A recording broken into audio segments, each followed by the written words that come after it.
இந்த தமிழக அரசாங்கம் எங்கே போகுது அப்படின்னு கேட்டிங்கன்னா, கடந்த 5 வருடங்களாக எங்கே போச்சோ அங்கே தான் திருப்பி இந்த 12 நாட்கள் வருகின்ற 5 வருடங்களும் போகும்.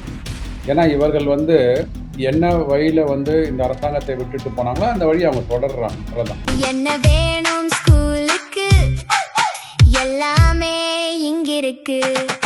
Super Saravana stores, Chennai, Madurai, Kovai.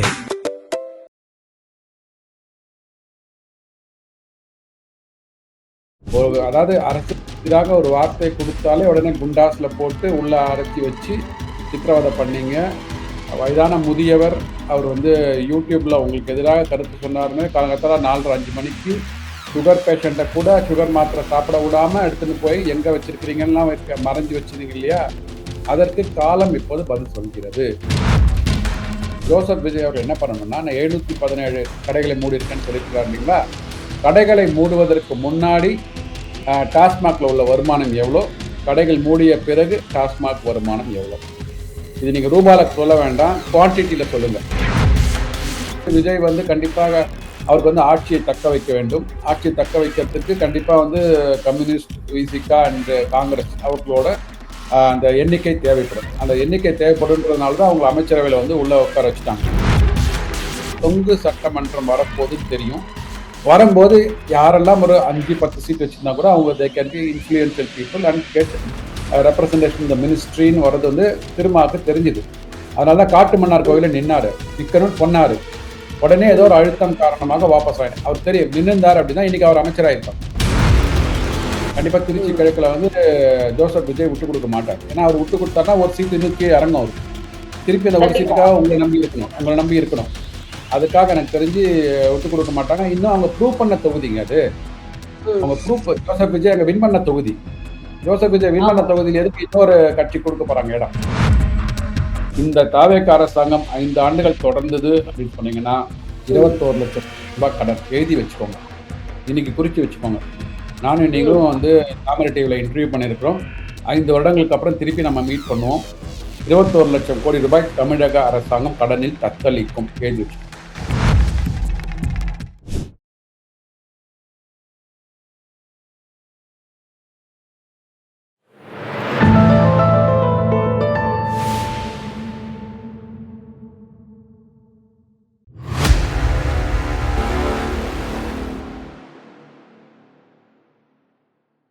தாமரை டிவி நேயர்களுக்கு அன்பான வணக்கம். இன்று நமது நேர்காணலில் சிறப்பு விருந்தினர் அரசியல் விமர்சகர் CAV சுப்பிரமணியம் அவர்கள் நம்முடன் இருந்திருக்கிறார். சார் வணக்கம். வணக்கம் சார், இன்னைக்கு தமிழக அரசினுடைய செயல்பாடுகளை வந்து பார்க்கவே ரொம்ப பயமா இருக்கு அப்படின்னு செந்தில் பாலாஜி அவர்கள் வந்து ஒரு குற்றச்சாட்டை வச்சிருக்கிறாரு தமிழக தாவேக அரசு மேல. இதுல இன்னொரு குற்றச்சாட்டு என்ன அப்படின்னா, கொலை, கொள்ளை, கற்பழிப்பு அண்ட் வந்து ரவுடிகளின் தாக்குதல், அராஜகம் அதிகமாயிடுச்சு. சட்டம் ஒழுங்கு பாதுகாப்பை வந்து உறுதி செய்யணும் தமிழக முதல்வர். இந்த அரசாங்கம் எங்க போகுன்னே தெரியல அப்படின்னு வந்து செந்தில் பாலாஜி அவர்கள் தமிழக அரசு குற்றம் சாட்டி இருக்கிறாரு. இதை நீங்க எப்படி பாக்குறீங்க சார்?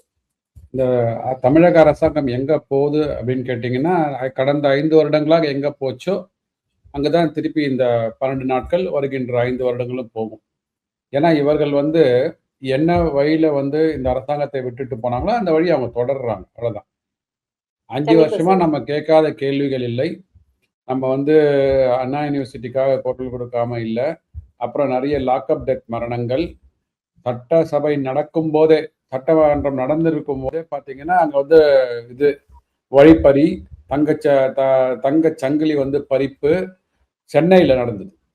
இதெல்லாம் கேட்டு கட்சிகள் யாருமே குரல் கொடுக்கல. இப்போ இங்க இருக்கிற தாவேகா கூட்டணியில யார் இருக்கிறாங்க பார்த்தீங்கன்னா, இங்க இருக்கிறாங்க. அதேதான், வாய் மூடி மௌனியா இருக்கிறாங்க. அதற்காக இன்னைக்கு நடக்கிற சட்டம் ஒழுங்க வந்து நம்ம வந்து சரின்னுலாம் சொல்லலை. இருந்தாலும் யார் அதை கேட்பது? தார்மீக கடமை உங்களுக்கு இருக்கா? அது முதல்ல நீங்க வந்து உள்ள கொஞ்சம் யோசிச்சுட்டு கேளுங்க. மனசாட்சியை கொஞ்சம் யோசிச்சுட்டு, இத மாதிரிலாம் மக்கள் கேட்டாங்களே, யூடியூபர்கள் கேட்டார்களே, அவர்கள் நம்ம என்ன பண்ணினோம்? அதாவது அரசு எதிராக ஒரு வார்த்தை கொடுத்தாலே உடனே குண்டாஸ்ல போட்டு உள்ள அரைச்சி வச்சு சித்திரவதை பண்ணீங்க. வயதான முதியவர் அவர் வந்து யூடியூப்ல உங்களுக்கு எதிராக கருத்து சொன்னாருன்னு காலங்கத்தால 4:30 5 மணிக்கு சுகர் பேஷண்ட்டை கூட சுகர் மாத்திரை சாப்பிட விடாம எடுத்துன்னு போய் எங்க வச்சிருக்கிறீங்கலாம் மறைஞ்சு வச்சிருந்தீங்க இல்லையா, அதற்கு காலம் இப்போது பதில் சொல்கிறது. அதாவது சட்டம் ஒழுங்கு கண்டிப்பா அந்த கோவையில வந்து ஒரு சின்ன சிறுமி, ஐ திங்க் 10 வயதோ 12 வயதுக்குள்ள தான் இருக்கு அந்த சிறுமிக்கு. பக்கத்து வீட்டுல இருக்கிற ஒருத்தன் வந்து அரக்கன் மாதிரி வந்து வன்புணர்வு இது பண்ணியிருக்காங்க. இன்னொரு நபரும் சேர்ந்து பண்ணியிருக்காங்க. அதெல்லாம் நம்ம வந்து இது பண்ணல. அது சரின்னுலாம் வாதிடல. கண்டிப்பாக இந்த அரசாங்கம் உடனடியாக நடவடிக்கை எடுக்க வேண்டும். முன்ன மாதிரியான அரசாங்கம், அதாவது நம்ம நிறைய நிகழ்ச்சிகளை சொல்றதுதான், ரோல் மாடல் 2 பேர் இருப்பாங்க வாழ்க்கையில. ஒருத்தர் வந்து எப்படி இருக்கக்கூடாது என்பதற்கு ரோல் மாடலும், இன்னொருத்தர் வந்து எப்படி இருக்க வேண்டும் என்பதற்கு ரோல் மாடலாக 2 பேர் இருப்பாங்க வாழ்க்கையில. நமக்கு இன்னைக்கு கிடைச்சிருக்கிறது வந்து, அதாவது தாவேகா கிடைச்சிருக்கு வந்து எப்படிலாம் இருக்கக்கூடாது என்று நீங்க போன 5 வருட திராவிட முன்னேற்ற கழகத்தோட கூட்டணி அரசாங்கத்தை பார்த்து தெரிஞ்சுக்கோங்க. எப்படிலாம் நடக்கக்கூடாது என்பதற்காக நடந்ததுனால ஆட்சியிலேருந்து அகற்றப்பட்டு வீட்டில் உட்காந்துட்டு இருக்கிறாங்க அவங்க. ஸோ அதை மாதிரி தயவு செய்து அந்த மாதிரி பாதையில போயிடாதீங்க. ஏன்னா என்ன பிரச்சனை அப்படின்னா, இன்னைக்கு வந்து போதை பழக்கம் தலைவிரித்து ஆடிக்கொண்டிருக்கிறது. கஞ்சா விற்பனை எங்கெல்லாம் இருக்குது. ஸோ இதுல வந்து அடிமையாகி இப்போ அந்த மாதிரியான இதுல மனநிலையில இருக்கும்போது அனைத்து இதுல பார்த்தீங்கன்னா இந்த இளைஞர்கள்லாம் பார்த்தீங்கன்னா எந்த திசையில போறதுன்னு தெரியாம இருக்கிறாங்க. அதாவது ஒரே ஒரு கேள்விதான் எனக்கு, 700 மதுக்கடைகளுக்கு மேல மூடி இருக்கீங்கன்னு சொல்லியிருக்கிறீங்க இல்லையா? என்னோட ஒரே ஒரு கேள்வி, சார் எங்க தெருல மதுக்கடையை மூடிட்டீங்க, ஃபைன். நான் பக்கத்து கடையில போய் மது குடிக்க மாட்டேன்றதுக்கு என்ன உத்தரவாதம்? எனக்கு தெரிஞ்ச வரைக்கும் என்ன பண்ணிருக்கணும்னா, இன்னைக்கு நம்ம ஒரு 1,00,000 லிட்டர், ஒரு எக்ஸாம்பிளுக்கு சொல்றேன், இன்னைக்கு 1,00,000 லிட்டர் மது தயாரிக்கிறோம் அப்படின்னா அந்த தயாரிப்பு கொள்ளளவை நீங்க குறைக்கணும். அது 80,000மோ 70,000மோ 60,000மோ அப்படி குறைச்சாதான் வந்து உண்மையிலேயே நீங்க வந்து இந்த அடிமை மது போதையிலேருந்து மக்களை வந்து மீட்டெடுக்க முடியும். நீங்க கடையை குறைச்சா ஒன்றும் இது இல்லை, பக்கத்து கடையில போய் விற்பான், சாப்பிடுவாங்க. இன்னும் ஒரு 10 ரூபாய் 20 ரூபாய் ஷேர் ஆட்டோல போயிட்டு பணத்தை வந்து செலவு செய்து பொண்டாட்டியை திருப்பி அடிச்சு பணத்தை வாங்கி பக்கத்து ஊர்ல போய் சாப்பிடுவாங்க, பக்கத்து கடையில போய் சாப்பிடுவாங்க. புரியுதுங்களா? மதுக்கடைகளை மூடுவதனாலேயே நீங்க வந்து, ஆனா அரசாங்கத்துக்கு வர வேண்டிய வருமானம் அதே தானே வருது. அதே 55,000 கோடி, அதே 70,000 கோடி தானே வரப்போறது உங்களுக்கு. ஸோ என்ன பண்ணணும்னா, ஜோசப் விஜய் அவர்கள் என்ன பண்ணணும்னா, நான் 717 கடைகளை மூடி இருக்கேன்னு சொல்லியிருக்கிறார் இல்லைங்களா? கடைகளை மூடுவதற்கு முன்னாடி டாஸ்மாக்ல உள்ள வருமானம் எவ்வளோ, கடைகள் மூடிய பிறகு டாஸ்மாக் வருமானம் எவ்வளோ, இது நீங்க ரூபால சொல்ல வேண்டாம், குவான்டிட்டியில சொல்லுங்க. இதுக்கு முன்னாடி நான் 10 லட்சம் லிட்டர் வித்துருந்தாங்க, இது கடைகளை மூடி இருக்கிறோம் 9 லட்சம் லிட்டர் தான் வந்து விற்கிறாங்க, குறைஞ்சிருக்குது 1 லட்சம். அதனால மக்கள் வந்து பயனடைந்திருக்கிறார்கள் சொல்லணும். நீங்க இந்த அளவுக்கு வந்து இந்த மாதிரியான புதிதான ஒரு புரிதலோடு நீங்க ஆட்சியை நடத்தல அப்படின்னா, திருப்பி நீங்க வந்து அவங்களுக்கு கொடுத்துட்டு போனாங்க பாத்தீங்களா, ஸ்டிக்கர் ஒட்டுறீங்களே நீங்க திருப்பி ஒன்றிய அரசுன்ற வார்த்தை உங்களுக்கு எங்க கண்டுபிடிச்சிங்கன்னு எனக்கு தெரியல. ஸோ நீங்க அந்த திராவிட மாடல் அரசு என்னென்ன உங்களுக்கு விட்டு சென்று இருக்கிறாங்களோ அதை அப்படியே உள்வாங்கி கொண்டு அந்த மாதிரிதான் நடத்துறீங்க நரேட்டிவை. ஏன்னா அங்க இருக்கிறவங்க பாத்தீங்கன்னா எல்லாம் இந்த கட்சிகள்ல இருந்து உள்ள வந்த இங்க ஐக்கியமானவர்கள் தான். புதிதாக அவர்களுக்கு சித்தாந்தம் கிடையாது, அவங்க அப்படியே கேரி ஃபார்வர்ட் பண்றாங்க அந்த சித்தாந்தத்தை. ஸ்டிக்கர் மட்டும் ஒட்டி தாவேக்கான ஸ்டிக்கர் ஒட்டிட்டு வந்திருக்கிறாங்களே தவிர என்ன மாற்றம் கொண்டு வர போறீங்க நீங்க? ஸோ சட்டம் ஒழுங்கு இங்க வந்து சீர்கேடாக தெரியுது இல்லையா, உங்களுக்கு முன்னாடியே தெரியும்ல. அப்போ என்ன நடவடிக்கைகளை முன்னாடி எடுத்திருக்கோம். ஸோ எவ்வளவு அளவுக்கு நம்ம இது 12 நாள்ன்றது very short period, I agree, okay. இதுக்குள்ள வந்து இது அவங்கள வந்து அசஸ் பண்றதுன்றது வந்து ஒரு தவறான இதாக தான் மக்களுக்கு வந்து எடுத்துன்னு போகும். ஆனால் ப்ரோஆக்டிவா முன்னெச்சரிக்கை நடவடிக்கையாக என்ன பண்ணிருக்கீங்கன்றத வந்து ஒரு பொது வழியில விளக்கம் கொடுக்க வேண்டும். விளக்கம் கொடுக்க தவறும் போது கண்டிப்பாக வந்து எதிர்கட்சிகள் வந்து உங்களுக்கு இது மாதிரியான கேள்விகள் எழுப்புவாங்க. அந்த கேள்விகளுக்கு முன்னாடி அரசாங்கம் மௌனித்த மாதிரி இல்ல அந்த கூட்டணி கட்சிகள் இருக்கிறதா இங்க வந்திருக்கிறாங்க, அவர்கள் வாய்மூடி மௌனியா இல்லாம இப்ப அரசவையில வேற அவங்க வந்து ஆட்சியில வேற பதவி வந்துட்டாங்க உள்ள. வன்னி அரசு வந்து இப்போ வந்துட்டாரு உள்ள, ஓகேங்களா? அப்புறம் அந்த ஷாஜகான் உள்ள வந்திருக்க, இவர்கள் எல்லாம் என்ன குரல் கொடுக்க போறாங்க? வெளியில இருந்து ஆதரவு கொடுத்தாலும் பரவாயில்ல, நீங்க அப்படியே வாபஸ் வாங்கலாம். இன்னைக்கு அமைச்சரவையிலே இருக்கிறீங்க அப்படின்னா நீங்களும் தார்மீக பொறுப்பேற்று அரசு மக்கள் கேட்கின்ற கேள்விகளுக்கு அரசின் மூலமாக நீங்க பதில் சொல்லணும். அது சொல்ல தவறினீங்க அப்படின்னா எவ்வளவு சீக்கிரம் இந்த ஆட்சி வந்து மக்களுக்கு வந்து ஒரு அதிருப்தி ஏற்படுமோ அவ்வளவு சீக்கிரம் அதிருப்தி ஏற்பட ஆரம்பிச்சிடும். கண்டிப்பா சார்.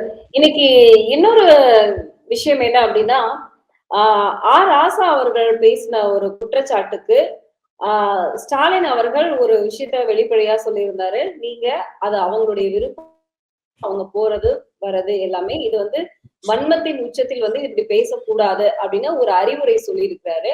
இதுல இன்னொரு விஷயம் என்னன்னா, கனிமொழி அவர்கள் வந்து உள்ளாட்சி தேர்தலில் தனித்து போட்டியிடுவதற்கு திமுக தயாராகணும்னு சொல்லியிருக்காங்க. ஆனா திருமா அவர்கள் அமைச்சரவையில் பங்கு எடுக்கணும் அப்படின்னு என்ன ஒரு கட்டாயத்தின் பேர்ல வந்து தாவேகாவோடு தள்ளி விட்டுட்டாங்க அப்படின்னா அவர் இப்போ கரண்டா ஒரு ஒரு ஒரு பேட்டி கொடுத்திருக்கிறாரு. இது என்ன ஒரு நிலையில எடுத்துக்கிறது சார்? கட்டாயத்தின் பேர்ல போயிட்டாங்க அப்படின்னு இவர் என்ன அனுப்பிச்சிட்டாங்க சொல்றாங்க. அமைச்சரவையில பங்கெடுத்துட்டு 1/2 மணி நேரத்துக்கு மேல தாவேகா அரசோட தமிழக முதல்வரோட பேசி இருக்கிறாரு திருமா அவர்கள். அமைச்சரவையில பங்கு நாங்க எதிர்பார்த்தது கிடைச்சிருச்சுன்னு ஒரு ஒரு விமர்சையா வந்து கொண்டாடுனாங்க நேத்து விசிகா. ஆனா இன்னைக்கு இவருடைய கருத்து வேறுபாடாக இது எப்படி பாக்குறீங்க சார்? முதல்ல ஒரு முதலமைச்சர் ஸ்டாலின் அவர்களுக்கு வந்து கண்கட்ட பிறகு சூரிய நமஸ்காரம் அப்படின்னு சொல்லுவோம் நம்ம. அதாவது இவர்கள் 5 ஆண்டு ஆட்சியில எந்த மாதிரியான ஒரு வசை மொழிகளை ஆளுங்கட்சி, அதாவது மத்தியில் இருக்கிற ஆளுங்கட்சி இருக்கின்ற அமைச்சர்கள் மேலையும் அப்புறம் அங்க பிரதம மந்திரியா இருக்கிற மோடி ஐயா மேலையும் வச்சாங்கன்றது உங்களுக்கு தெரியும். அதை தாண்டி ஒரு சமூகத்தினர் மேல வந்து ஒரு எந்த விதமான ஒரு வசைப்பாடினார்கள். அதன் காரணமாக அவர் வந்து கட்சி பதவியிலிருந்து தூக்கி எறியப்பட்டார். அந்த வார்த்தையெல்லாம் நம்ம இன்னைக்கு பேச முடியாது. அதாவது ஒரு சமூகத்துல இருக்கிறவங்க ஒரு வீட்டுக்கு போறாங்க, நீங்க வந்து நின்று இருப்பீங்களா படுத்து இருப்பீங்களான்னு கேட்கறாங்க. ஓகே, அப்போ வந்து மு.க. ஸ்டாலின் அவர்கள் என்ன சொன்னாங்க? இது மாதிரி சொல்லியிருக்கிறாங்களா? வன்மத்தை கொட்டக்கூடாது சொல்லியிருக்கிறாங்களா?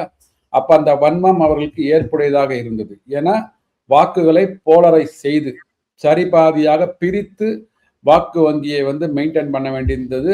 அதன் மூலமாக தான் வெற்றி நமக்கு கிடைக்கும் என்ற ஒரு நம்பிக்கை இருந்தது அவர்களுக்கு. சரிங்களா? அப்பெல்லாம் ஒண்ணுமே சொல்லல அவரு. எவ்வளோ மந்திரிகள், முன்னாள் மந்திரிகள் கீசிடுவேன்னாங்க. அது மோடி ஐயா அவர்களை ஒரு பிரதம அமைச்சரை பார்த்து நான் கொலை பண்ணிடுவேன் மிரட்டுறாங்க. அது மாதிரிலாம் மிரட்டு விட்டுருக்காங்க. ஓகே, இப்போ அவர் சொல்றாரு, அதாவது நீங்க வந்து எவ்வளவு வன்மம் வழியில வருது பாருங்க. அதாவது நீங்க தான் சொல்றீங்க இங்க இருக்கிறவங்களுக்கு எல்லாரும் வந்து ஒரு மாநிலத்தில் சுயாட்சி மத்தியில் கூட்டாட்சின்னு சொல்றீங்க.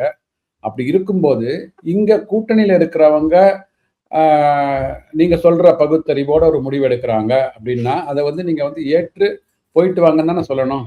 அப்ப நீங்க வந்து போன தேர்தல் வரைக்கும் அப்படியே வந்து கையில வந்து அவங்கள வந்து கட்டுக்கோப்பா உள்ள வச்சுன்னு கையை கட்டி போட்டு ஜனநாயகம் என்பதற்கு ஒரு பேச்சே இல்லாம வாய்மூடி மௌனியா வச்சிருக்கிறீங்க. இன்னைக்கு அவர்கள் வெளியில போனதுக்கு அப்புறம் உங்களுக்கு வந்து அந்த வெற்றி கைவிட்டு போனதுக்கு அப்புறம் அமைச்சரவையில் இடம்பெற்றிருக்கிறாங்க. அவரு திருமாவளவன் முன்கூட்டியே சொல்லியிருக்கிறாருல்ல, ஒரு 10 வருடங்கள் முன்னாடி சொல்லியிருக்கிறாரு. அவங்களோட உள் கூட்டத்துல வந்து இது மாதிரி எங்களுக்கு ஆட்சியில பங்கு அதிகாரத்துல பங்கு வேணும்னு நாங்க கேட்போம்னா சொல்லியிருக்கிறாங்க. ஏன் இப்போ உங்களுக்கு வந்து அதெல்லாம் வந்து கசக்குது? சோ உங்களால் தோல்வியை ஏற்றுக்கொள்ள முடியவில்லை. உள்ள இருக்கிற வன்மம் வெளியில வருது. இப்ப என்ன சொல்றாரு? ஆராசா வந்து நீங்க வந்து ஆராசான்னு ஒரு பேர் குறிப்பிட்டு சொல்லல, நம்ம வந்து பொது வழியில வந்து வன்மமான சொற்களை தவிர்க்க வேண்டும் அப்படின்றாரு. அதாவது வன்மமான சொற்கள்னா அவர் சொன்ன சொற்கள் வந்து நம்ம வந்து கண்ணால கூட படிக்க முடியாது. அவர் படிக்க முடியாதுன்னா அந்த பிடிஐ அவர் டெலீட் பண்ணிட்டார். ஏன் டெலீட் பண்ணாருன்றதுக்கு வந்து ஒரு விளக்கம் கொடுக்கணும். அந்த அளவுக்கு வந்து ஒரு ஆபாசமான சொற்கள், பதிவுல கூட ஏற்ற முடியாத சொற்கள். ஸோ நமக்கு வந்தா வந்து ரத்தம், மற்றவங்களுக்கு வந்தா தக்காளி சட்னி அப்படின்ற மாதிரியான ஒரு மனப்பான்மை திராவிட முன்னேற்ற கழகத்துக்கு எப்பவுமே உண்டு. ஸோ அது இன்னைக்கு வந்து பார்த்தோம்னா அவங்களுக்கு வந்து அந்த தோல்வி பயத்திலேருந்து தோல்வி அடைஞ்சிட்டாங்க. இனிமே வரப்போகின்ற இதுல தேர்தலில் வந்து லோக்கல் பாடி எலெக்ஷன்ஸா இருக்கட்டும், இல்ல லோக்சபா எலெக்ஷன் 29 இருக்கட்டும், 2029 இருக்கட்டும், இந்த கூட்டணி திருப்பி வந்து அமையுமா? நீங்க வந்து இதெல்லாம் ஒரு தாவேகா குல கூட்டணியில் போயாச்சு, அமைச்சரவைக்கும் போயாச்சு அவங்க. அப்ப இவர் என்ன சொல்ல, திருப்பி நாங்க திமுக கூட்டணியில் அங்க வைக்கிறோம்னு சொன்னா யாராவது ஏத்துப்பாங்களா அதெல்லாம்? சோ இது வந்து ஒரு என்ன சொல்றது, ஒரு ரிசர்வேஷன், ஒரு டிக்கெட்டை துண்டை போட்டு வச்சுட்டு வராமன்னு எப்பவுமே வச்சிருக்கிறாங்க. அது வந்து எனக்கு தெரிஞ்சு நடப்பதற்கான சாத்தியங்கள் இல்லை. அதுதான் கனிமொழி வந்து நம்ம நேரடியாக வந்து தனித்து களம் காண வேணும்னு சொல்லியிருக்கிறாங்க. ஓகே, ஸோ தனித்து களம் இது வரைக்கும் கண்டதே இல்லை திமுக, எனக்கு தெரிஞ்சு, என்னோட நினைவு சரியா இருக்கும்னா. ஸோ அது வந்து லோக்கல் பாடி எலெக்ஷன்ஸ்ல வந்து உங்களுக்கு எப்படி கை கொடுக்க போகுது? 29 தேர்தல். ஏன்னா காங்கிரஸ் வந்து இங்கேருந்து முறிச்சுட்டு அங்க போயாச்சு. காங்கிரஸ் தான் முதல்ல வந்து வண்டியில போய் ஏறினாங்க. அவங்க முதல்ல போய் வண்டியில ஏறினாங்க, அப்புறம் ஒவ்வொருத்தரா வண்டியில ஏறினாங்க அவங்க.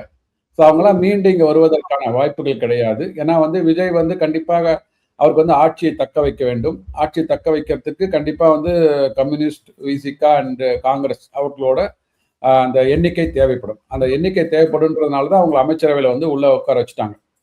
அதாவது இங்க என்ன சொல்றாங்கன்னா, உடனே தலித் அமைச்சர்கள் தான் நிறைய இருக்கிறாங்க. ஏங்க, அதாவது நீங்க பண்ணினா மட்டும்தான் வந்து எல்லாமே வந்து நாட்டுக்கு நல்லது. தலித் ஒரு பெண்மணி வந்து குடியரசுத் தலைவரா இருக்கிறாங்க. அது அப்பெல்லாம் கேட்டபோது என்ன சொன்னாங்க? சும்மா வந்து இவங்க வாய் வார்த்தைக்காக வைக்கிறாங்க, சும்மா கணக்கு காட்டுறதுக்காக வைக்கிறாங்க. இப்ப அந்த வார்த்தை ஏன் இங்க வரமாட்டேங்குது? நான் சொன்னது அதாவது நம்ம பண்ணினா மட்டும்தான் சரி. நாட்டுல வந்து நான் தான் நாட்டாம இருக்கணும், நான் தான் தீர்ப்பு எழுதணும், அதுதான் சரியா இருக்கும். மத்தவங்க யாரும் தீர்ப்பு எழுதக்கூடாது.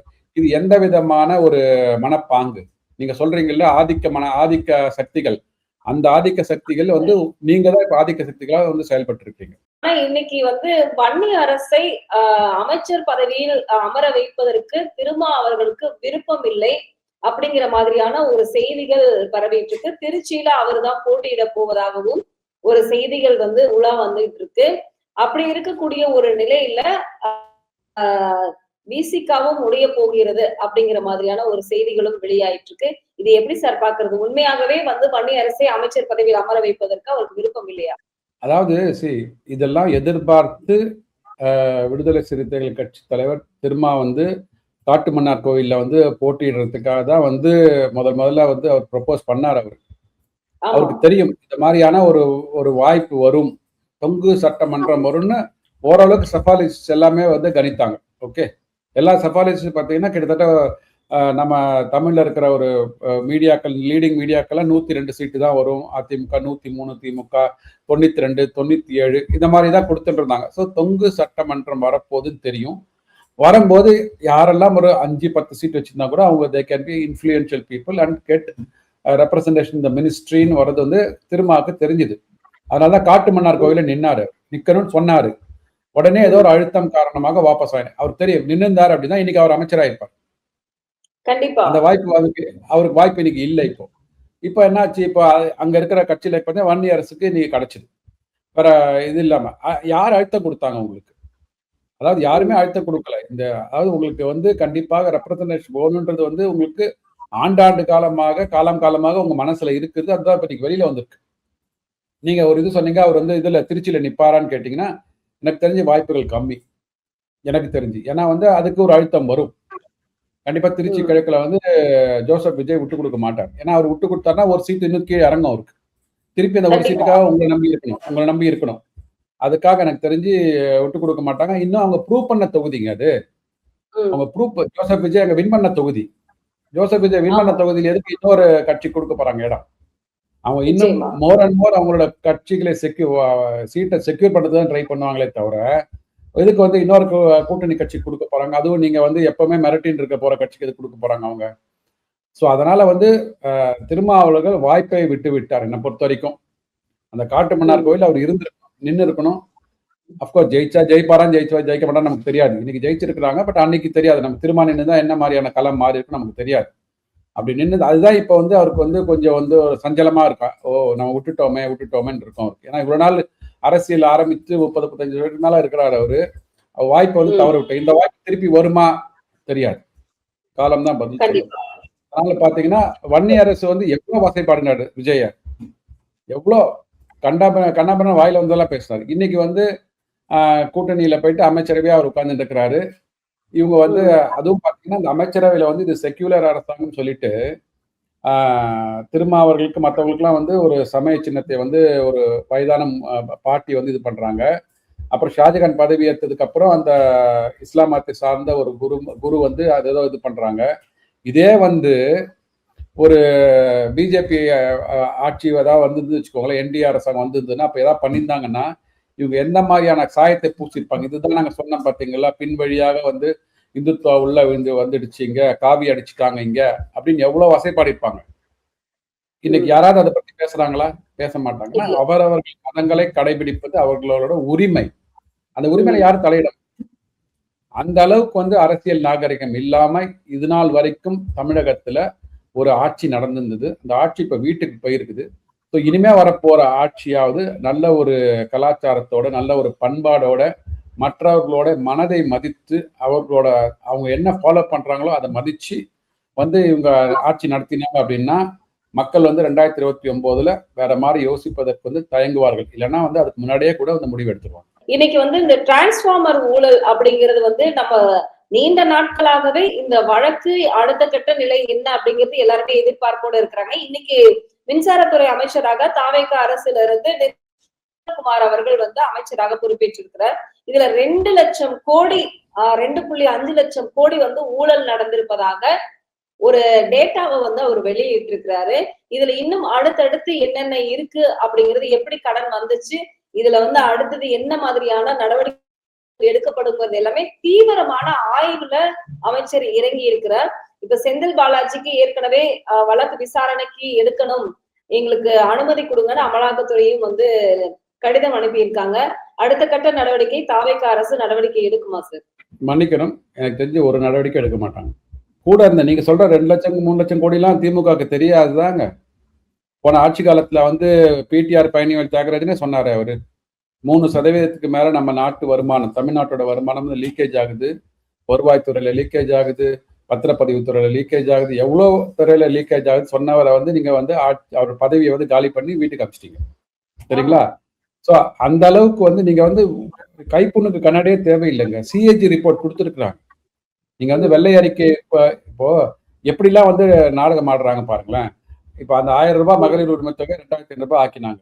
அதை கொடுக்கறதுக்கு வந்து எங்களுக்கு வந்து டைம் வேணும். வெள்ளை அறிக்கை ப்ரிப்பேர் பண்ணிட்டு என்னென்ன இதெல்லாம் இருக்குன்னு பார்த்துட்டு நாங்க வந்து அதை இது பண்றோம், சரி பண்றோம்ன்றாங்க.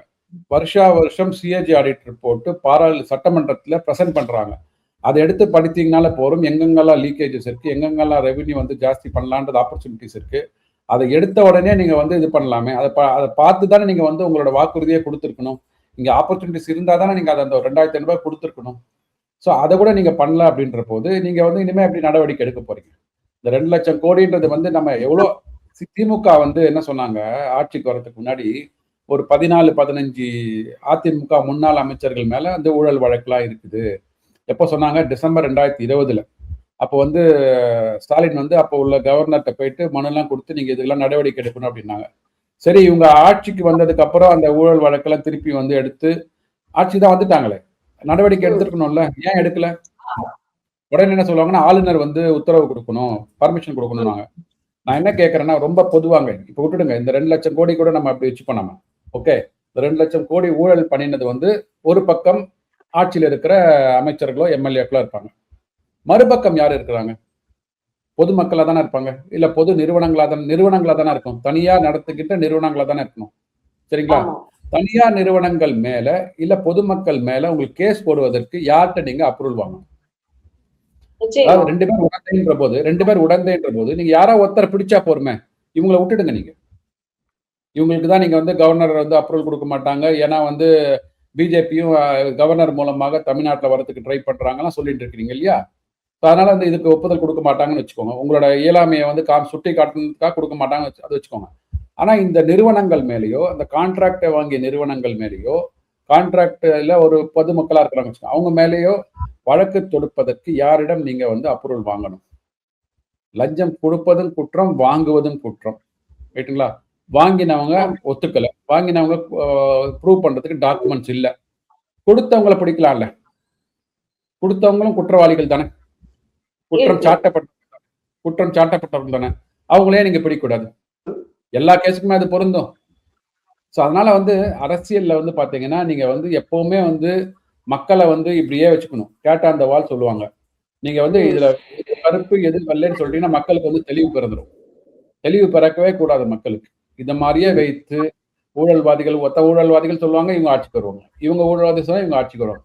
இப்படியே மக்களை வந்து கிரே ஏரியான்னு சொல்லுவோம், கருப்பும் தெரியாம வெள்ளையும் தெரியாம ஒரு மாதிரியான மனநிலையில வச்சு மக்களை வந்து இவர்கள் வந்து தேர்தலுக்கு அடுத்த தேர்தல் சந்திச்சு கொண்டிருக்கிறதுனாலதான் தமிழகம் இன்னைக்கு 10.25 லட்சம் கோடி கடன்ல இருக்கு. இந்த தாவேக அரசாங்கம் 5 ஆண்டுகள் தொடர்ந்தது அப்படின்னு சொன்னீங்கன்னா 21 லட்சம் ரூபாய் கடன். எழுதி வச்சுக்கோங்க, இன்னைக்கு குறிச்சு வச்சுக்கோங்க. நானும் நீங்களும் வந்து தாமரை டிவில இன்டர்வியூ பண்ணியிருக்கிறோம். 5 வருடங்களுக்கு அப்புறம் திருப்பி நம்ம மீட் பண்ணுவோம். 21 லட்சம் கோடி ரூபாய் தமிழக அரசாங்கம் கடனில் தத்தளிக்கும். எழுதி வச்சுக்கோங்க.